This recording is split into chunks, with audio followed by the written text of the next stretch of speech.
No doubt. We have gone well beyond the debate of whether the bronzes should return to Nigeria or not. Clearly, there is overwhelming support and clamoring for the repatriation of the bronzes to Nigeria, both locally and even more internationally. The pieces returned during President Buhari's term set a slow but undisputable precedent that more will be returned.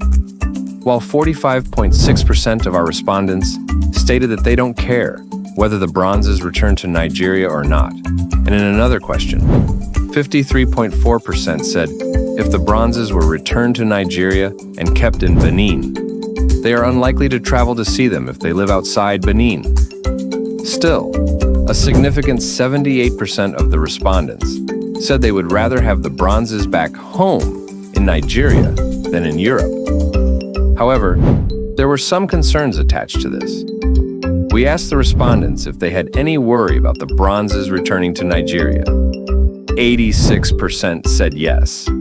So, what were their worries, we asked? The following were the top worries mentioned in order of frequency.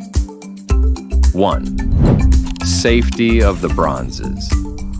34% thought the returned bronzes are at risk of being stolen and sold off. 2. Become abandoned over time due to corruption, neglect, or lack of funding. 15% said the bronzes may lose international popularity after the initial and characteristic efforts of the government die off. Another 14% support this thought.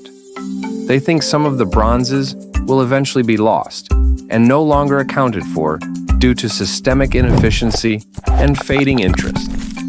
The other 27% who stated that they do not have any concerns about the bronzes returning home dismissed the issues of damage, theft, and loss as unfounded concerns. They, however, agree that beyond the initial pump and excitement of having the Benin Bronzes back, funding the museums might present a serious issue. Does this not consequently bequeath us still with those unfounded concerns? Especially when 76% of our respondents agree that the Benin Bronzes are important, but they are not a matter of national significance. When we consider the multi-layered social, economic, and infrastructural challenges faced by the country, one might argue, and without equivocation, that the possibility of isolating the repatriated works from the local reality is doubtful.